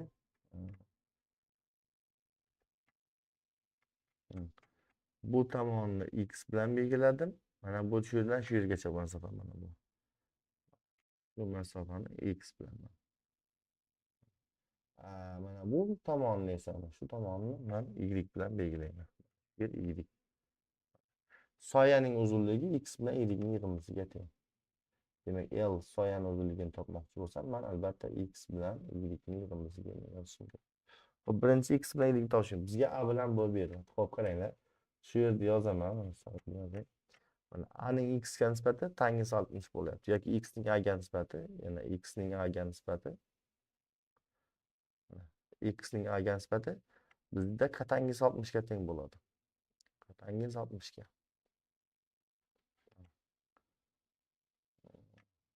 Tangisi 60 ga teng bo'lyapti. Xo'p. Bu joyda. Endi y ning b ga nisbati esa endi y mana yana bu yer y ning b ga nisbati. Y ning b ga nisbati tangens beta bo'lyapti. Ana bemalol endi demak bu yerda L topadigan bo'lsak, A tangens 60 plus B tangens beta deb topsak bo'ladi. Endi aytganda beta qanaqa topamiz? Betani topishimiz uchun mana sinus 30 ning sinus betaga nisbati teng ikkinchi muhit n suvga teng bo'ladi. Mana shundan betani topib qo'yamiz. Tushundingiz degan umiddaman. Xo'p, endi qaranglar. Demak, buni tushuntirdim. Endi bu yerda yana bir shunga o'xshash masala ishlasak bo'ladi. Masalan, nima? Mana suv osti.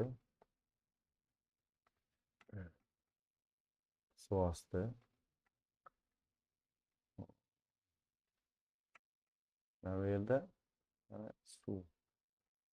suvning usti.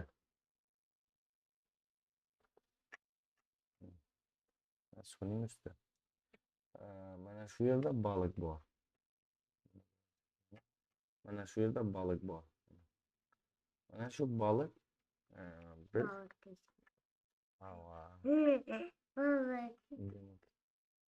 shu yerda baliq bor. Endi mana shu baliq bizni ko'zimizga ko'rinyapti. Biz shu yerdan sanchga uradigan bo'lsak, qanchaga adashamiz deydi, qaranglar. Mana shu yerdan baliqdan nur chiqadi. Shu yerda baliqdan nur chiqdi mana. Endi nur nima qilyapti? Mana nur chiqyapti. Xo'p, endi bu yerda nur ikki muhit chegarasiga o'tyapti, ya'ni muhit o'zgartiryapti. Muhit o'zgartirsa, albatta u sinadi. Va mana bu yerda ko'p ikki muhit chegarasi bu yerimiz bizda hozir endi tushish burchagi bo'ldi, alfa. Endi bu suvdan nimaga o'tyapti? Ko'pirimizdek suvdan mana bu yer suv deb qo'ying. Suvdan havo. Suvdan havoga o'tyapti. Albatta bu nur bunday biz o'ylagandek mana bunday ketmaydi. Bu sal nimaga og'adi. Bu yerda katta muhitdan kichik muhitga o'tyapti. Ya'ni muhit kichaygan sari burchak orta boradi va bu yerda burchagimiz ortadi. va nur endi bu yerda emas, bu yo'nalishda emas, bu tarafga ketadi. Mana shu tarafga ketadi kishi. Ko'rib turganingizdek, bu yerdagi burchak beta muhit kichkina bo'lgani uchun beta katta bo'ladi. Endi qaranglar, mana shu yerda endi biz mana shu yerda endi bizning ko'zimiz borda, mana shu yerda. Mana shu yerda bizning ko'zimiz bor. O'tir qizim, o'tir. Mana shu yerda bizning ko'zimiz bor. Endi biz uni nima qilamiz? Mana shunday ko'rdik, bu baliqni ko'rdik. Bizga baliq qayerda bo'lib ko'rinadi? Bizda baliq qayerda bo'lib ko'rinadi? Bunday tortamiz. Shunday tortamiz. Mana shu yer mana. Demak, bizda baliq mana shu yerda bo'lib ko'rinadi. Demak, baliq shu yerda bo'lib ko'rinadi. Mana shu yerda bo'lib ko'rinadi mana. Demak, biz hozir sanchib uradigan bo'lsak, mana shu yerga uramiz. Ya'ni shu mana shu masofagacha yanglishamiz biz. Mana shu masofani yozib qo'yaylik endi.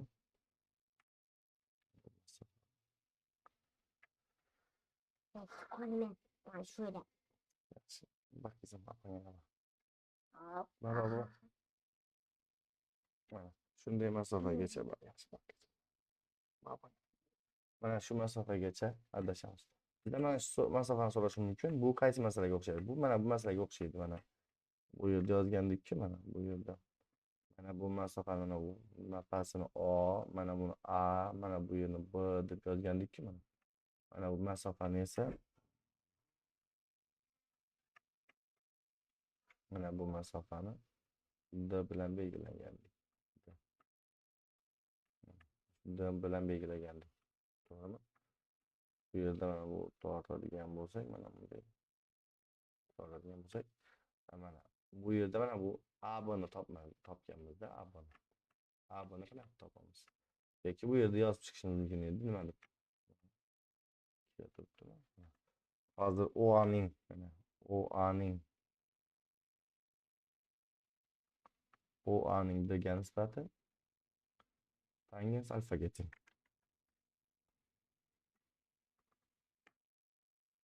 Tangens alfaga teng, to'g'rimi? Tangens alfaga teng. OBning degan nisbati esa, OBning degan nisbati tangens betaga teng. Endi A-ni topish uchun nimadan olishimiz kerak? Demak, bu yerdagi masofani A-ni, mana shu A-ni topishimiz uchun, A-ni topishimiz uchun biz nima qilishimiz kerak edi? D tangens alfa minus tangens beta.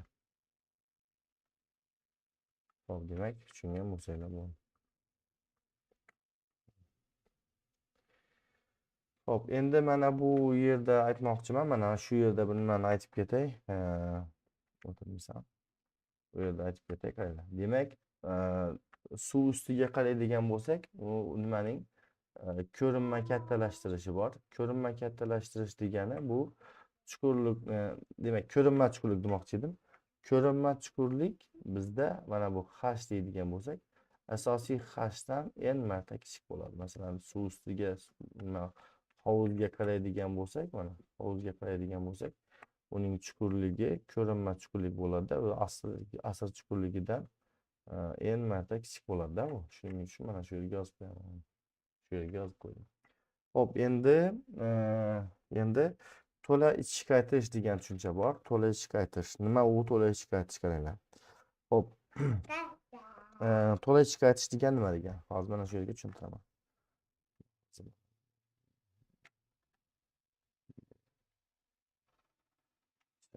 Dedik mana yetarli. To'la ichki qaytirish nima? Mana shu yerda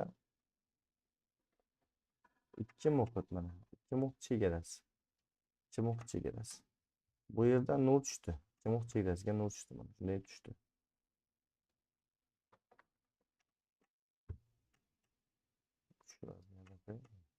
Mana shunday nur tushdi unga.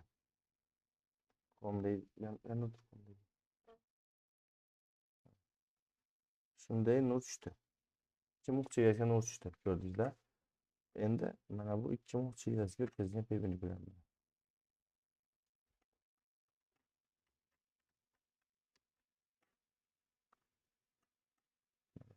ikki muhit chegarasiga o'tkazilgan perpendikullar. Bu shunday tushyapti. To'g'rimi? Shu yer alfa. Shu yerda qandaydir alfa burchakasida tushdi. Endi va bir nurning bir qismi qaytadi.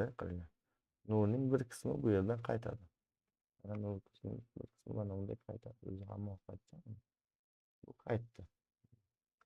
Endi bir qismi biz o'ylagandik, mana shu yerda biz o'ylagandik, shunday ketadi deb, to'g'rimi?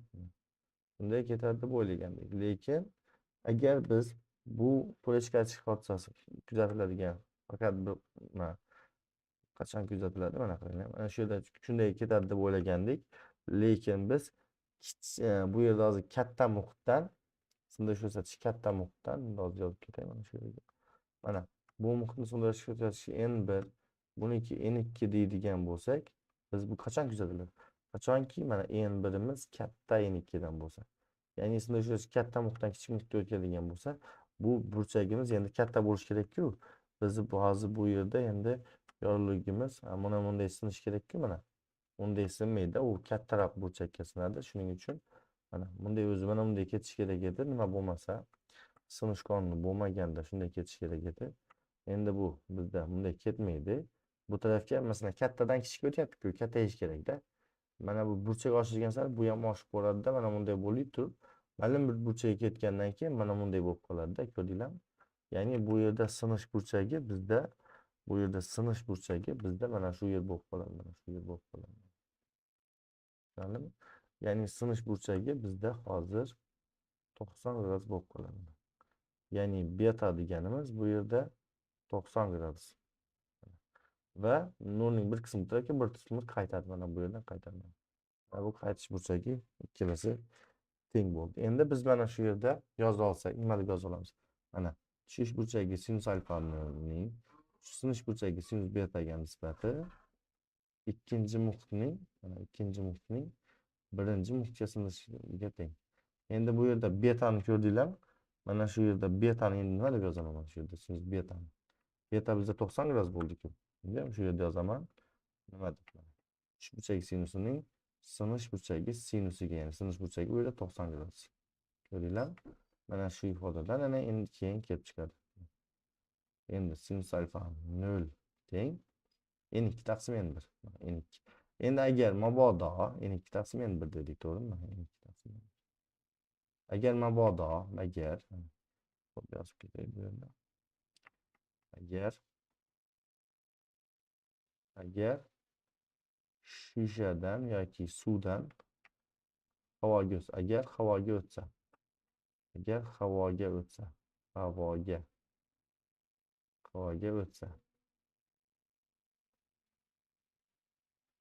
o'tsa, mana bu ikkinchi muhit 1 bo'ladi va bu yerda mana bu sinus alfa 0 deganimiz mana n2 teng 1 ga bo'ladi va sinus alfa 0 deganimiz bu 1 taqsim n bo'ladi. 1 taqsim n. Shu n. Demak, biz shu orqali mana sinus alfa 0 teng 1 taqsim n deb yoza olamiz. Va biz shu orqali sinus alfa 0 bu yerda masalan moddani to'lashga chegara burchagini bilsak, moddasini da ko'rsatishini topa olamiz. Nima qanaqa topamiz? Bu yerda mana shu yerda n ni topamiz-da, mana n ni. Mana shu yerda n ni topamiz, bizga to'lay chiqartish bo'ladi shu. Masalan, bunday deydi. Nima deydi masalan? To'lay chiqartish chegara burchagi 35 gradus bo'lgan muhitga nur tushyapti deydi. Havodan deydi. Unda to'lay chiqarish bo'lmaydi. Prosta bizlar mana bu to'lay chiqarish chegara burchagi masalan 35 gradus deb berdimi, biz shu orqali uni sindirish ko'rsatkichini topa olamiz-da. Shu orqali sindirish ko'rsatkichini topganimizdan keyin ana keyin bemalol keyin n ni ishlata olamiz-da bu yerda. N ni keyin ishlatamiz shu n ni. Mana bu yerda n ni topadigan bo'lsak, bu 1 taqsim sinus alfa 0 ga teng bo'ladi. 1 taqsim sinus alfa 0 ga teng. Mana shu yerda modda sindirish ko'rsatkichini to'lay chiqartish chegara burchagi orqali uning sindirish ko'rsatkichini topa olamiz.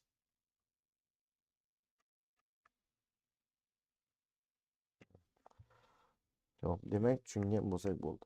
Endi mana shu to'g'ri qaytishi kerak burchakni yaxshilab tushunishlaringiz uchun shu yerda bitta masala nima qilib ketaman, tushuntirib ketaman.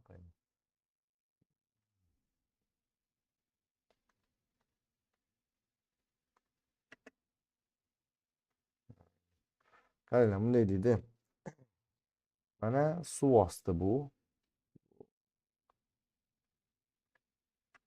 Mana suv osti. Suv ostida mana bu suv usti. Suv usti. Mana bu suv usti. Xo'p. Mana. Endi bizga mana shu yerda shu yerda nima bor deydi? Lampa.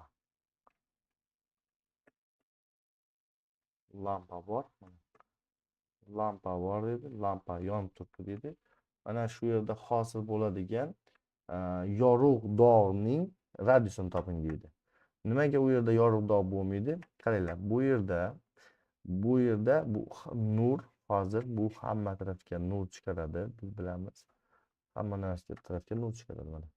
Qaranglar, mana shu yerda nur chiqdi. Mana bu yerga keldi mana shu yerga keldi. Nur muhit o'zgartirmoqda, ya'ni bir muhitdan ikkinchi muhitga o'tyapti. Bu yerga o'tyapti.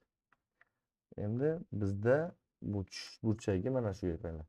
Mana shu yer alfa 0 bo'lganda, ya'ni qaranglar, mana shu yerda to'lishgan chegara burchakka tushganda, uni yorug'lik nima qiladi endi? Yorug'lik bu yerda bir qismi mana qaytadi, mana bunday qilib qaytadi va bir qismi mana bunday ketadi. Ko'rdinglarmi? Endi tamom. Agar biz endi mana bu lekin buni to'g'riga chiqarsak, bu to'g'ri ketaveradi. Mana bu yerga chiqarsak, bu mana bu yerga kelsa, sal mana bu tarafga og'adda ketaveradi. Bu muammo bo'lmaydi unda. Mana bu yerga ham shunday, bu yerga yuborsak mana nur shu yerda mana bu tarafga sal og'adda ketaveradi. Lekin bu yerda ham mana shu yerga kelgandan so'ng bu burchak mana to'la chiqarishi kerak burchakka teng bo'lib qolyapti hozir. Bu yerda ham yana o'tiradigan bo'lsak, mana shu yerda o'tiradigan bo'lsak,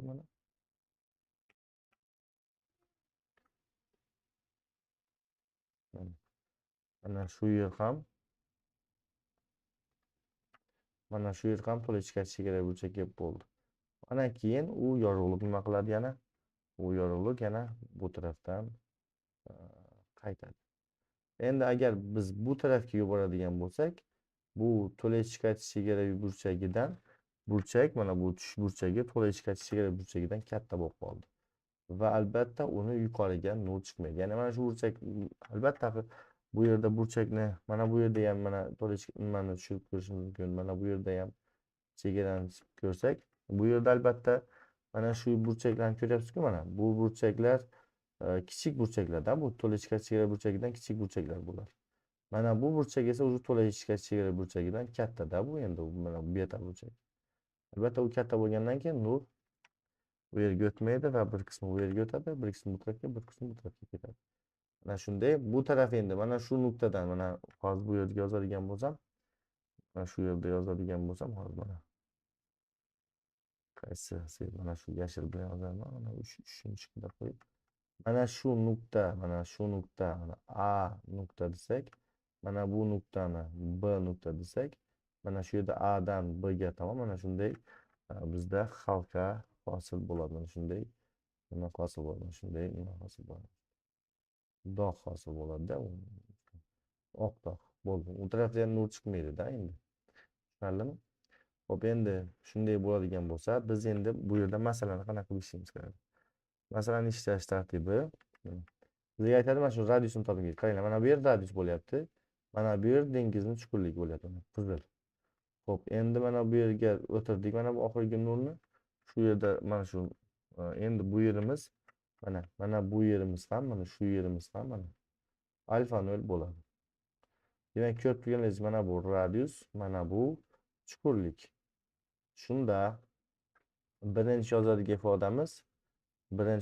ifodamiz qanaqa? Birinchi yozadigan ifodamiz tushish burchagi sinus alfa 0 deganimiz bu yerda 1/1000 ga teng bo'ladi. Nimaga 1/1000 ga teng bo'ladi? Nimaga desak, tushish burchagi sinusi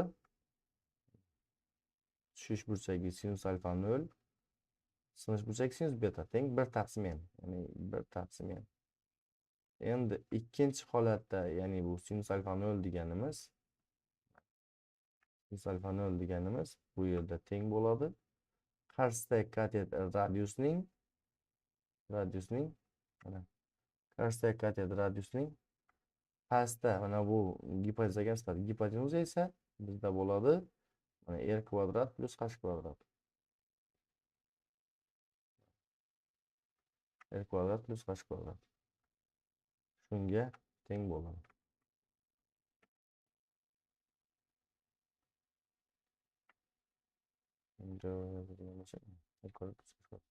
Ikkalasini tenglaymiz va bu yerdan nimani topamiz? R'ni. Keyin yuzani topadigan bo'lsak, r kvadrat deb topamiz. Xo'p, demak tushungan bo'lsanglar bo'ldi. Demak, endi bu yerda yana aytadigan nimalar bor. Mana shu yerga yozaman buni. Qarang, oxirida shu yozadigan nima bor. Mana shu yerda. Demak, mana shu yerda masalada beradi. Mana qaranglar, qaytgan nur bilan bu arasidagi burchak perpendikulyar deydi. Mana singan nur bilan agar mabodo mana singan nur mana. Hop. Mana nur tushdi. Qaranglar. Mana bu yerga nur tushdi. Bir qismi qaytdi, to'g'rimi? Mana qaytdi. Bir qismi mana bunday ketish kerak edi, lekin mana bunday ketdi. Shunday ketdi, to'g'rimi? Hozir bu yerda ikki muhit chegasiga perpendikulyarni chizdim. Mana perpendikulyar va bu yerda muhitni chizyapman. Mana muhit. Tushundinglarmi? Mana. Endi nima demoqchimiz bu yerda? Mana bu yerimiz tush burchagi alfa bo'ladigan bo'lsa, mana bu yerimiz beta, to'g'rimi? Mana bu yerimiz gamma. Agar mana shu yer perpendikulyar bo'lsa demoqchiman-da mana. Ya'ni mana bu qaytgan, mana bu singan. Mana shu yer 90 bo'lsa, mana shu yer 90 gradus bo'lishi mumkin-da, mana shu yer 90 gradus bo'ladigan bo'lsa, endi betani gamma bilan teng. Mana beta bilan gammani yig'indisi bizda 90 bo'lishi kerak. Va biz bemalol betani o'rniga 90 minus gamma deb olsak, shu yerda shunday ifoda keladi. Mana sinus alfa taqsim sinus beta. Sinus betani esa 90, mana uchalasini 180 bo'lsa, mana bu yer 90 bo'ladigan bo'lsa, shu yer 90 bo'ladigan bo'lsa, mana bu ikkalasining yig'indisi 90 bo'ladi. Demak, betani topish uchun 90 minus gamma, ya'ni gamma bu alfa. 90 minus alfa desak, mana bu yer kosinus alfaga o'zgarib ketadi demoqchiman-da.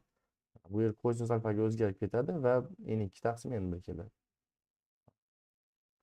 Ya'ni tangens alfadan n2 taqsim n1 kelishi mumkin bo'lib qoladi. Xo'p, demak, e'tiboringiz uchun rahmat. Xayr, sog' salomat bo'ling.